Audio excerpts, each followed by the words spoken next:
Tim Phillips. See the world in green and blue. See China right in front of you. See the canyons broken by clouds. Good afternoon, fellow freedom fighters!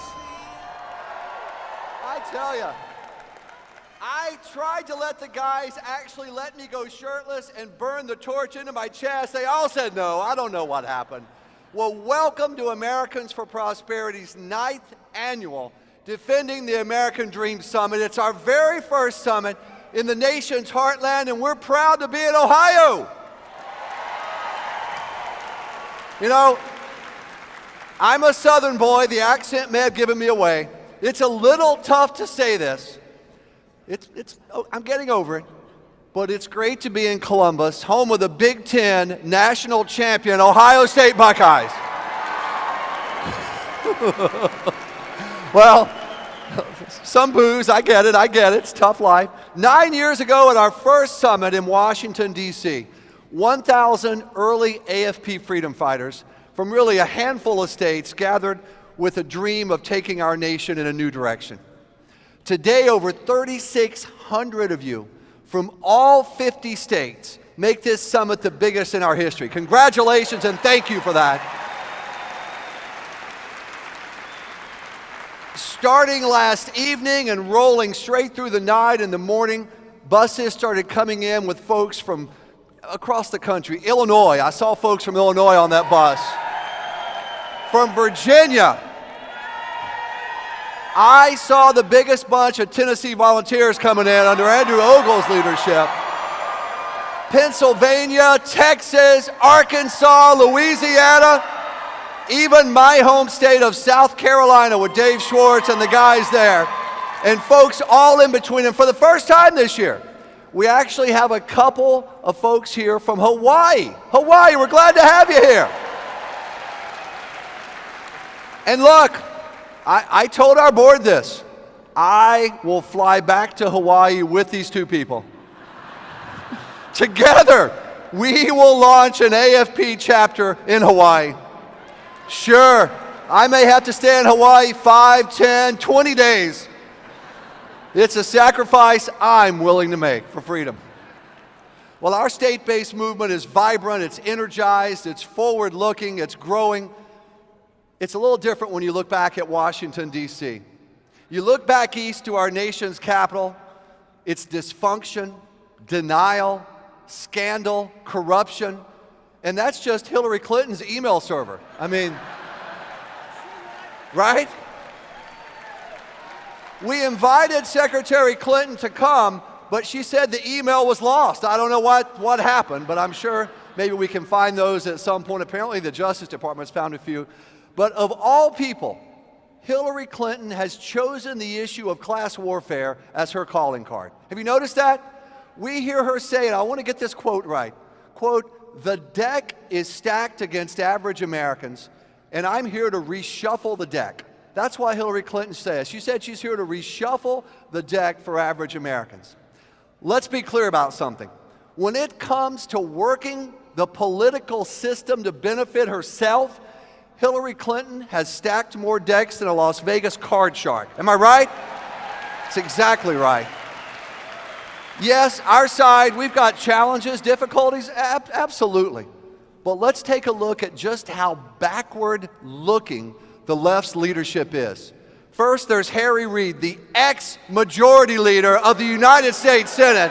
And isn't it great to say ex-majority leader?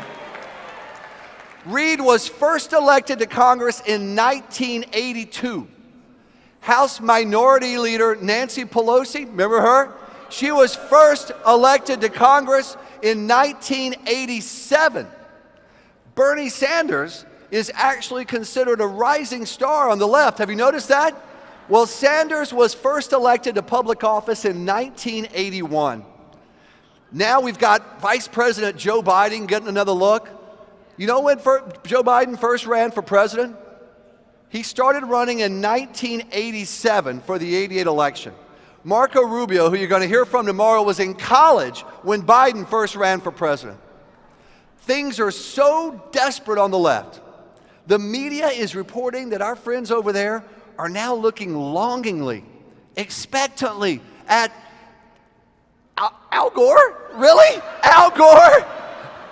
Yes, the inventor of the internet, the sainted founder of the global warming movement. He's back at the gym working out. He may get the call at any moment.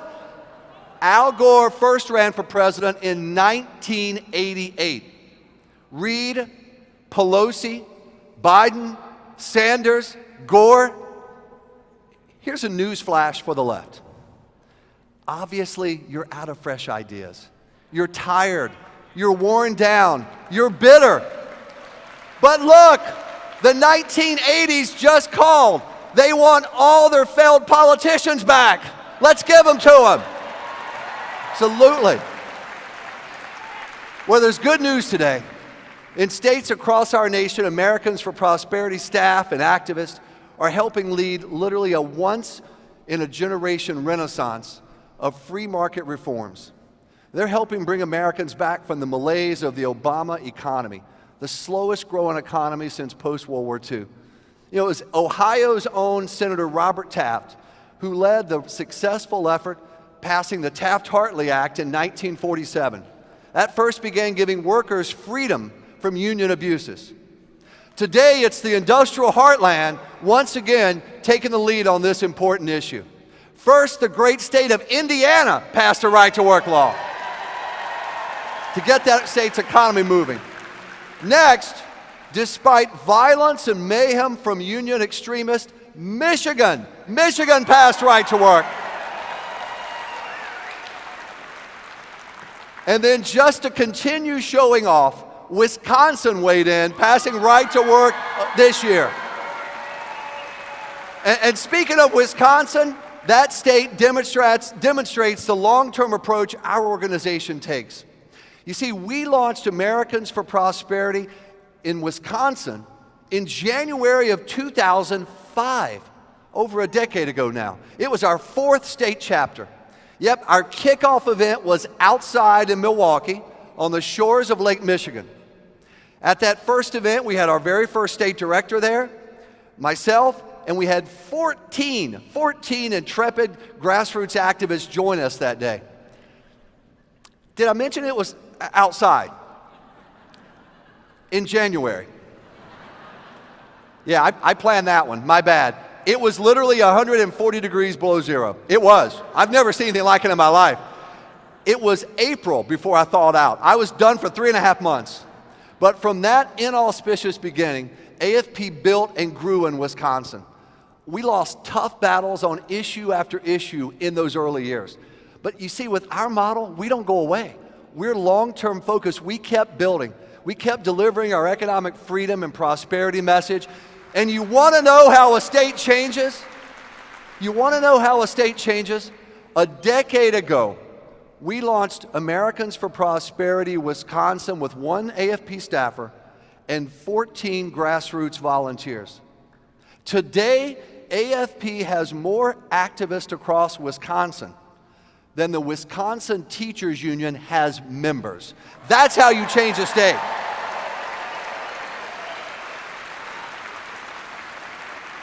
And look, we did something that a lot of Wisconsinites have not forgiven us for. We took Luke Hilgeman, your great state director, and brought him to Washington to be our CEO, and we're glad to have him. So even there, Wisconsin's exerting an impact. And a decade later, even today, AFP Wisconsin staff, they're led by Eric Bott. I know, Eric, you're here. Annette Olson, you're on the ground still working in Wisconsin. And the policy results have been dramatic. Under Governor Scott Walker's leadership, Wisconsin has seen historic budget reform that ended special benefits for government unions while saving hundreds of millions of taxpayer dollars.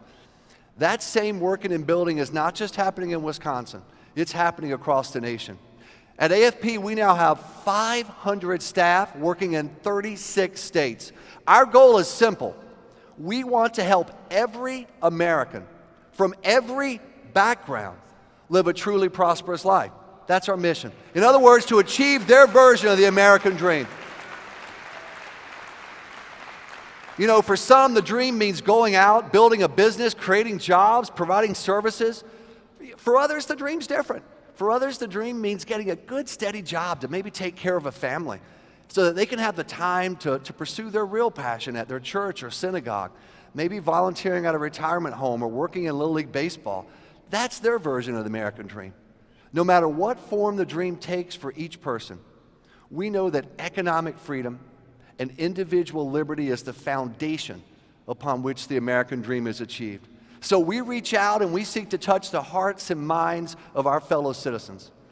And I'll tell you something, the way we do it is a lot different than the way the left does it. Did you hear about this recent quote from Hillary Clinton? Did you catch this? Popped up in a video, it's been in newspapers and magazines.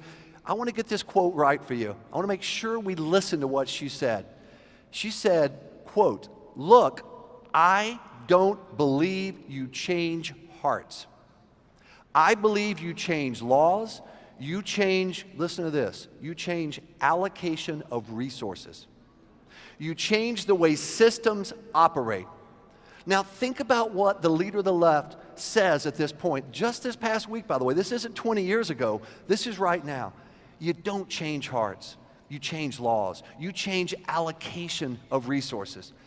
Hillary Clinton and her friends on the left see government really as a weapon which they can use to coerce individual Americans into following their agenda. That's what they see. They want a big, powerful government deciding how to allocate resources, telling individual Americans how to live their lives on a daily basis.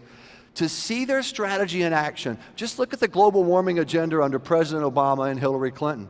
Congress, which is directly elected by the American people, they've stopped the president's extreme environmental agenda, right? And we're glad for that. They deserve a round of applause for that. We thank them for that. They've stopped it. So the president has ignored the will of the American people and is using an unelected bureaucracy, the Environmental Protection Agency, to impose his ideology. We know what the result's going to be if they get their way. Higher gasoline prices. Finally, just when prices are coming down, they'll start going back up. Higher utility bills, lost jobs, less freedom. And our most vulnerable citizens, the poor and those living on fixed incomes, they'll suffer the most on their agenda. No changing hearts there. Just government coercion by unelected bureaucrats. And by the way, this is the same Environmental Protection Agency that recently managed to catastrophically pollute a river while inspecting a mine in Colorado. Did you see that? And did you notice what those bungling EPA bureaucrats said after the river literally turned orange from the pollutants they had released? They said, hey, honest mistake, don't worry. The river will clean itself up over time. Well, maybe one day the EPA will clean itself up, right? Can you imagine if a small business or private citizen tried giving that explanation? Our side is different. We don't seek to use the government to coerce our fellow Americans. We want to give our fellow citizens the freedom to live their own lives as they see fit. And I want to just give you an example in Florida. In that crucial state, our organization has 14 field offices and dozens of staff working with literally thousands of grassroots volunteers. From the Panhandle and Pensacola all the way down to the Keys, our team invests every day in the Sunshine State. They're led by the great Chris Hudson, one of our very best state directors, who's doing a wonderful job, and Starla Brown. 4 years ago, by the way, Starla was one of our best volunteers working in the Naples area. Today, Starla actually is the grassroots director for the entire state, and we're so thankful to have volunteer leaders like that step into key staff roles. In Florida, they've successfully opposed Democrats and a Republican majority in the state Senate who have pushed to dump hundreds of thousands of Floridians into a failing, one-size-fits-all federal program called Medicaid. In fact, across the country, our organization has stood up and opposed both Democrats and Republicans who've sought to expand Medicaid. Yeah, it's a budget issue, absolutely, but it's also a moral issue. You see, President Obama and some Republicans, they want to take millions of our most vulnerable citizens and they want to throw them into a Medicaid bureaucracy where the care is substandard, where they will wait months to see doctors, where they won't have access to some of the very best Medicaid or medical specialists. They call that compassion. We call it immoral. It's immoral to do that to our fellow citizens. And whether Medicaid expansion is proposed by Democrats or Republicans, we'll continue opposing it with everything we've got. And while we're on the topic of health care, at AFP, we are engaged in a long-term battle. And mark my words, this is how it's going to end. This battle may end in a few years, or it may end in 2017 after a new president is elected. But either way, one day, we are going to repeal every last word of Obamacare. We're going to get rid of that law. We're going to put it where it belongs, on the ash heap of history. Now, going into 2016, we've got some enormous challenges ahead on the federal level. But I can tell you this, at AFP, we've spent over a decade building for just a moment such as this. In our board of directors, we're blessed with principled, courageous leadership from businessmen and businesswomen. The chairman of our Americans for Prosperity Foundation board is a man the left spends so much time attacking. They spew venomous hatred toward him and his brother, simply because they stand up for what they believe, and they seek to make our nation a better place for every American. Well, we've got news for the left. We are proud to have David Koch as our leader. Thank you, David, for what you do. Thank you.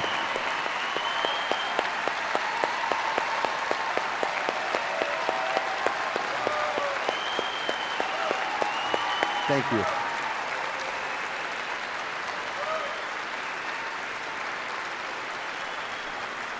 Hey, Stephen.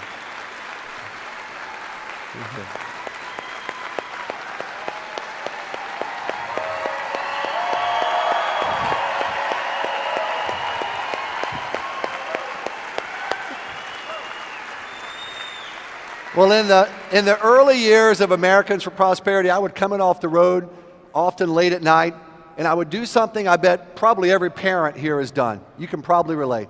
Late at night, I would go into our children's room after they were asleep for just one last look at the night. Did you guys ever do that as parents? We had an older son and then twin boys. We nicknamed our twins Seek and Destroy. And they did both on a daily basis. They were in the same room together. They were often piled up in the same bed. And during those moments, late at night, when they were quiet and sleeping, so peaceful, I would look at them. I'm sure you've done the same thing. I would look at them and I would pray for them, and I would just think about their future. I would wonder if they were going to have the same kind of opportunity and really the same kind of country that I had as a young man. Now, they're older now. They're out on their own, they're making their way, and the dream is coming true for them. Just like it is, I think, for a lot of young Americans today who are working and fighting to make it in this economy, this Obama economy. But I'll tell you something.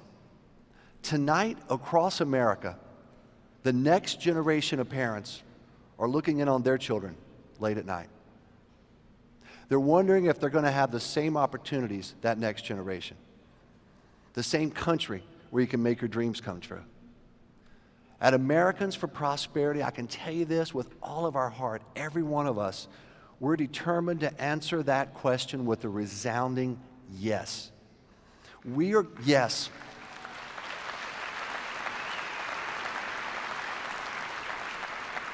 We are going to make sure the United States continues to be the beacon of prosperity and opportunity for every person who seeks to make their dreams come true. Thank you all for coming with us to this summit. I promise you this, you are going to have a great time over these next 2 days, and when you get home, we're going to change our country together. Thank you all very much. Thank you. Thank you. Thank you. Thank you very much.